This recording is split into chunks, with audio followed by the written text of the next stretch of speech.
2 minute के लिए चाहूँगा कि आप रुक जाएं, सुनिए मेरी बात को। याद कीजिए उस दौर को जिसमें आपके घर के आसपास बागात हुआ करते थे। याद कीजिए उस वक्त को जब आप अपने दोस्तों के साथ नॉर्दर्न एरियाज़ या किसी भी पहाड़ी इलाके में या उस इलाके में गए जहाँ जो इंसानों की दस्तरस से अमूमी तौर पे बाहर था। उन कैफियत को याद कीजिए, उस इन्वायरमेंट को, उस मौसम को याद कीजिए और महसूस कीजिए कि आपका जिस्म, आपका दिल और आपका दिमाग उस वक्त कैसा महसूस कर रहा था। आज के दिन दुनिया एक ऐसी सिमत में आगे बढ़ रही है कि जिसका अंजाम हमारे आइंदा आने वाली नस्लें और किसी हद तक हम आज भुगत भी रहे हैं, वो भुगतेंगी जो नस्लें आ रही हैं। एनवायरमेंटल इश्यूज़ के हवाले से कि एक वो एनवायरनमेंट था जो हेल्दी एनवायरनमेंट था जब हम बच्चे थे, और एक ये एनवायरनमेंट है जिसमें हमें बहुत ही ड्रास्टिक किस्म के डिसीजंस लेने होंगे दुनिया के प्लैनेट अर्थ को बचाने के लिए, अपनी आने वाली नस्लों को बचाने के लिए। एनवायरमेंटल इश्यूज़ पे आज मेरे मेहमान हैं सर शफकत। बहुत शुक्रिया सर। सर, ये एनवायरमेंटल इश्यूज़ हैं क्या, बुनियादी तौर पे मसाइल क्या हैं, उसके बारे में कुछ बताइए।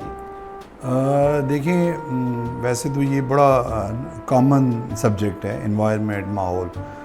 इंसान को फितरी माहौल में रहने के लिए जो चीज़ें दरकार होती हैं, जैसे हम कहते हैं कि जी ताज़ा हवा, साफ़ पानी, पोल्यूटेड फ्री इन्वायरमेंट, तो इन्वायरमेंट, लेकिन ये एक बड़ा सब्जेक्ट है।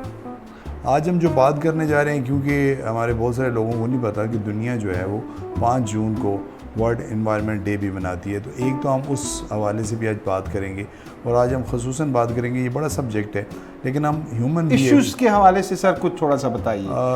दुनिया कौन से मसाइल देख रही है और आने वाले वक्तों में देख सकते हैं? देखिए मसाइल, देखिए जो overall depletion of natural resources है, ये इटसेल्फ एक बहुत बड़ा मसला है। जी, ये बताइए सर। जो नेचुरल रिसोर्सेज हम किसको कहते हैं? आप देखें कि आपके जितने ग्लेशियर्स हैं वो दिन ब दिन ड्यू टू क्लाइमेट चेंज वो कम होते जा रहे हैं, और इसी तरीके से हमारा जो टेबल वाटर है वो हमारा नीचे से नीचे जाता जा रहा है। सर, अल्लाह पाक ने हम इंसानों को तख्लीक किया और हमारे लिए खूबसूरत दुनिया बसाई, ऐसी दुनिया जिसकी हर चीज़ हमारी ज़िंदगी के लिए और इस ज़िंदगी को तरोताज़ा रखने के लिए, सेहत के लिए 100% करामत थी।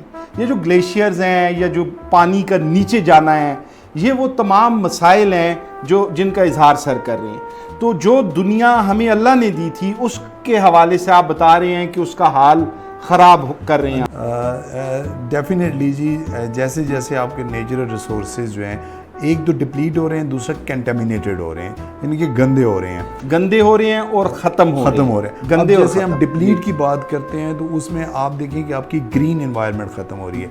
जब हम कहते हैं कि हमारे रिसोर्सेज कंटेमिनेटेड हो रहे हैं, तो हमें जो पानी मुयसर आ रहा है, जो पहाड़ों से नीचे दरियाओं और नालों में आ रहा है, वो बिल्कुल ज़हर-आलूदा हो चुका है। उसको न सिर्फ ये है कि इंसानों ने ज़हर-आलूदा किया, बल्कि इंडस्ट्रियल वर्ल्ड, अब जितनी भी इंडस्ट्री हैं वो उन वाटर चैनल्स को इस हद तक कंटेमिनेटेड कर चुकी हैं कि जब वो उससे उगने वाले फसल भी कंटेमिनेटेड हो चुके हैं, ज़हर-आलूदा हो चुके हैं। तो ये जो चीज़ें, ये तो इतनी सर, मुझे जो समझ आ रही है, जो हम खा रहे हैं वो भी जहर आलूदा है, क्या आप यही कह रहे हैं? डेफिनेटली। और उसके पीछे इंडस्ट्री का भी बड़ा हाथ है।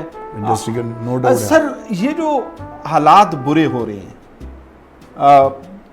एक नेचुरल एनवायरनमेंट, बेस्ट एनवायरनमेंट, एक ब्यूटीफुल एनवायरनमेंट इस प्लैनेट अर्थ का, आपकी दुनिया का, मेरी दुनिया का, ये जो तबाही की तरफ जा रहा है, इसका जिम्मेदार कौन है सर? ये बताइए। देखिए, बुनियादी तौर पे तो जो स्पीडीली अर्बनाइजेशन है, जो स्पीडीली अर्बनाइजेशन हुई है, जो शहरी आबादी में जो इजाफा हुआ है जी, और जो बेहंगम इंडस्ट्री जो है, वो हम ये नहीं कहते कि इंडस्ट्री ग्रोथ के लिए बहुत ज़रूरी है, लेकिन पूरी दुनिया में इंडस्ट्री के जो बाय लॉज हैं उसको फॉलो नहीं किया गया, और पाकिस्तान जैसे मुल्क में तो किया ही नहीं जाता। अब जहाँ पे भी इवन एग्रीकल्चर जो है वो भी अब इंडस्ट्रियल एग्रीकल्चर बन गई है, उसके अंदर भी जहरीले मादों का इस्तेमाल बहुत ज़्यादा हो गया। तो ये वो चीज़ें हैं जो अल्टीमेटली ना सिर्फ हमारे डीप वाटर रिसोर्सेज जो हैं उनको, हम ये नहीं है कि जो हमारी नदी नाले हैं वो गंदे होंगे, हमारे जो ग्राउंड वाटर निकाल के पी रहे हैं वो भी जहरीलूदा हो चुका है। और ये वो चीज़ें हैं जो अगली जो आने वाली जो हमारी नस्लें सर हैं। इसका फ्रूट्स पे भी कुछ असर हुआ है कि जिस तरह हमारे यहाँ इस इलाके में खुबानी हुआ करती थी, आलू बुखारा हुआ करता था और हमारी रीच में था, हम घर से बाहर निकलते थे तो उस बाग में होते थे जहाँ पे संतरे लगे हुए थे, जहाँ पे आम लगे हुए थे, गुलाब जामुन थे और इस तरह की मुख्तलिफ चीज़ें। तो बताइए सर, इकोसिस्टम की जब हम बात करते हैं ना, हम कहते हैं जी इकोलॉजिकल सिस्टम डिस्टर्ब हुआ है। डिस्टर्ब होने से ये तमाम चीज़ें डिस्टर्ब, अब जब इकोसिस्टम डिस्टर्ब होता है तो हर चीज़ को एक नेचुरल माहौल चाहिए होता है। जब वो माहौल उसको वहाँ पे नहीं रहता तो वो चीज़ वहाँ से ख़त्म हो जाती है। जैसे आपने बात की वो वाले फल जो हमारे इलाकों में पहले होते थे, यानी कि उनको वो सूटेबल एनवायरनमेंट वहाँ पे नहीं रही, लिहाजा वो उनकी नस्ल कशी इसको मैं कहता हूँ। ठीक है जी, ठीक है, ठीक है। सिमिलरली लॉट ऑफ बर्ड्स जो मुख्तलिफ शहरों में, इवन बड़े शहरों में भी लोग कहते हैं, शानदार आवाज़ें हमें आया करती थी सुबह सुबह, क्योंकि उनका क्योंकि वो बिल्कुल वो जो बाह पौधा होता है और जो परिंदा होता है वो फितरत की ऐन मुताबिक ज़िंदगी गुजारता है। तो उसको जैसे ही फितरत डिस्टर्ब होती है तो वो वहाँ से या तो वो ख़त्म हो जाता है, उसकी नस्ल ख़त्म हो जाती है, या वो माइग्रेट कर जाता है, क्योंकि इंसान जो है वो फितरत के अगेंस्ट भी ज़िंदगी गुजार सकता है। ठीक तो है। इसलिए वो अपनी सहूलतें जो हैं वो जैसे जैसे फितरत डिस्टर्ब होती है तो वो अपने आप को मतलब मसनूई सहूलतों से अपने आप को आरास्ता करता रहता है। लेकिन मेरे ख्याल में वो वक्ती होती हैं। सर आने वाले अगर इस प्रोसेस को रोका ना गया, जो पोल्यूशन है, जो डिफरेंट किस्म की पोल्यूशन, जो एनवायरनमेंट की तबाही जारी है, अगर इसको रोका ना गया तो अगले 50 साल में हमें बुरा दिखाइए कि वो बुरा क्या हो सकता है। देखिए जी, अभी भी इस वक्त भी अगर 20 साल और 20 साल पहले की बात करें और आज की हम बात करें, इवन जो लोग हमारा ये प्रोग्राम देख रहे हैं वो अगर अपना रावी को देख लें या कराची के समुंदर को देख लें, पूरी दुनिया में देख रहे हैं, मतलब बाकी जो लोग देख रहे हैं जहाँ पे भी आबादियाँ हैं, तो वो उस लाइफ को जो 20 साल पहले वहाँ की लाइफ थी और आज की लाइफ, ज़मीन आसमान का फ़र्क है। समुंदर जो है वो तकरीबन 35 किलोमीटर अंदर तक ज़ैल-आलूदा हो चुका है। ठीक है, उसमें जितना सीवरेज शहरों का है वो उसके अंदर जा चुका है। सिमिलरली आप जो बड़े हमारे दरिया हैं वो भी इंडस्ट्रियल वेस्ट और अर्बन वेस्ट से भर चुके हैं। अब उससे देखिए पानी जो है, मैं पानी की बात बार बार इसलिए कर रहा हूँ, पानी जो है वो ही फितरत का सबसे बड़ा शाकार है, उसी से इन्वायरमेंट जो है वो फलती फूलती है। तो हम जब अपने पानी को न सिर्फ गंदा कर रहे हैं बल्कि उसको ज़हर-आलूदा भी कर रहे हैं और उसको ख़त्म भी कर रहे हैं, तो आने वाले वक्त जो है वो जिस तरीके से टेम्परेचर राइज करता जा रहा है, तो ये अगले 50 साल बाद क्या देख रहे हैं सर? अगर इसे रोका ना गया, रोकना बहुत ज़रूरी है। अगर क्या होगा सर 50 साल के बाद क्या होगा अगर इसे रोका ना गया? तो देखिए 50 साल बाद आप खुद सोचें कि आज जब 44 या 46 या 48 पे जाता है तो हमारी क्या हालात होते हैं। तो ये जब 50 प्लस टेम्परेचर चला जाएगा तो यहाँ पे लिविंग बीइंग्स का रहना मुश्किल हो जाएगा, हमारी आने वाली नस्लों का रहना मुश्किल हो जाएगा। ये जो एनवायरनमेंट तबाह होता चला जा रहा है, इसमें मेरा, आपका, हम सब का किरदार है। और अगर हम चाहेंगे कि अल्लाह की इस खूबसूरत ज़मीन को, इस खूबसूरत धरती को बचा पाएं और कुछ कोशिश कर पाएं, तो सर मैं आपसे पूछूंगा कि इनफरादी सतह पे एक इंडिविजुअल का क्या रोल हो सकता है कि वो एनवायरनमेंट जो एक डिक्लाइन की तरफ पे है, जो एक नेचुरल एनवायरनमेंट, उसको, उसकी रफ्तार कम की जा सके, उसको रोका जा सके। एक इंडिविजुअल का रोल बताइए सर, वो क्या करे? देखिए इंडिविजुअल का रोल तो बेसिकली इंडिविजुअल मिलकर एक कौम बनती है। हमारे जो बिहेवियर हैं इसकी वजह से भी इन्वायरमेंट बहुत ख़राब हुई है। आज हम जहाँ पे अगर मैं अपनी ज़ात को देखूँ या मैं अपने घर को देखूँ या जहाँ पे मैं काम कर रहा हूँ उनको देखूँ, तो हम अपनी रिस्पॉन्सिबिलिटी जो है वो किस हद तक एनवायरनमेंट को साफ़ रखने में हम पूरी करते हैं, वो मैं देख रहा हूँ कि हम लोग वो पूरी नहीं कर रहे।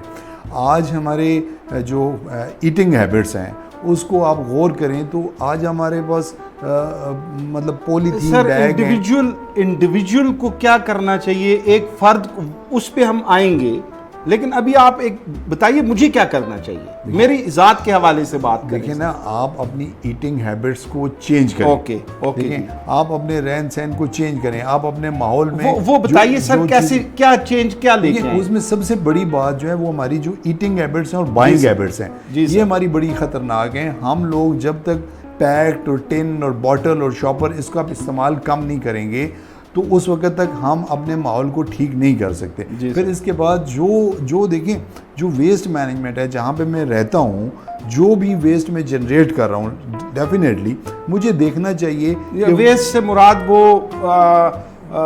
जो बॉटल्स हैं, जो गंद है, जो घरों में फैमिली उसको मुझे देखना चाहिए, उसको मैनेज करना चाहिए। क्या मैं बेहंगम उसको उठा के बाहर गली में फेंक देता हूँ? उसमें भी जो बायोडिग्रेडेबल है उसको हमें सेपरेट करना चाहिए, और जो मतलब जो डिग्रेडेबल नहीं है उसको हमें सेपरेट करना चाहिए। वो सम टाइम वो इंडस्ट्री उठा के ले जाती है, उसको प्रोसेस करती है, रिसाइकिल करती है। जो डिग्रेडेबल है, बायोडिग्रेडेबल है, उसको वो कुछ लोग कंपोस्ट बना देते हैं। तो हमें पहले तो ये देखना चाहिए कि हमने अपने घर का जो खाने पीने की आदत हैं उनको हमने ठीक करना है, और हमें चाहिए कि हम पैक्ड और डिस्पोजेबल चीज़ों का कम से कम इस्तेमाल करें। पैक और डिस्पोजेबल चीज़ों का कम से कम इस्तेमाल, और जो वेस्ट है उसकी प्रॉपर मैनेजमेंट, दो सोल्यूशन पता चले सर। इसके अलावा तो ये और सेकेंडली जो मैं बात कर रहा हूँ कि मैंने ये चीज़ देखी है कि हमारे जो जहाँ से हमें सीखना है वो हमारे इंस्टीट्यूट हैं, वो हमारी मसाजिद हैं, वो हमारे मदरसे हैं, वहाँ पे इन्वायरमेंट की बात नहीं होती, वहाँ पे सफाई के ऊपर कोई ख़ास बात नहीं होती। हाँ, हम अपने जिस्म की सफाई के बारे में तो बात करते हैं, लेकिन माहौल का कंसर्न हमारे अदारों में बहुत कम है। तो हमें अपने बच्चों को जो बुनियादी तौर पे अर्ली स्टेज पे ये चीज़ें सिखानी बहुत ज़रूरी हैं कि वो मतलब फ्रॉम मॉर्निंग टू नाइट जितना भी काम करते हैं उसमें वो ये देखें कि वो अपने माहौल को किस कदर साफ़ रखने की कोशिश कर रहे हैं, या वो अपने जो एक्शंस हैं उससे माहौल किस कदर ख़राब हो रहा है। अब जाहिर सी बात है, माहौल में न सिर्फ वेस्ट है बल्कि उसमें तो नॉइस भी है, उसमें जो धुआं है, मतलब बहुत सारी चीज़ें हैं। लेकिन आज हम बात करें इंडिविजुअल रोल पे, तो इंडिविजुअल रोल तो ये है कि हम अपनी जो खाने पीने की आदत हैं और हमारे जो स्कूल हैं वो इसको एज ए सब्जेक्ट जब तक नहीं लेंगे, अपने बच्चों को नहीं सिखाएंगे कि उनकी जो मतलब डे टू डे लाइफ है उसमें अपने माहौल को कैसे प्रोटेक्ट कर सकते हैं, कैसे बचा सकते हैं। मैं बहुत मशकूर हूँ।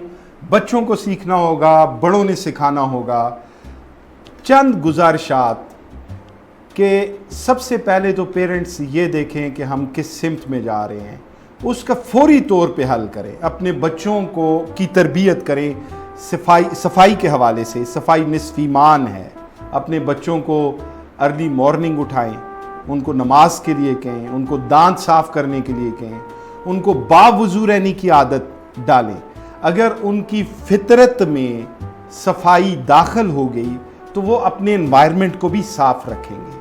हुकूमती सतह पे UNO से लेके तमाम गवर्नमेंट्स अपनी हद तक कोशिश कर रही हैं। आज की दुनिया में ये बहुत ही अलार्मिंग और बड़ा मसला है कि हमारा माहौल दोस्त नहीं रहा।